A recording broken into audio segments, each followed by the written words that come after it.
Igbo English.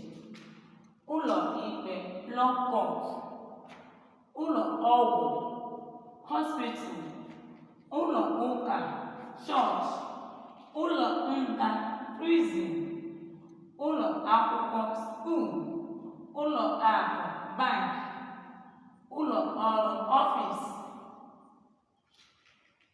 Nke a bụ ụlọ ya n'asụsụ Igbo, nke a bụ ya n'asụsụ Igbo. Ụlọ ikpe law court. I'm going to court. I'm going to law court. Ana m aga ụlọ ikpe.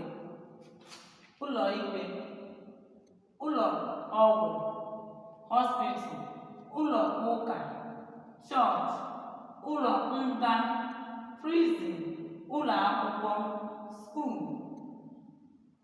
ụlọ akụ bank, ụlọ ọrụ office.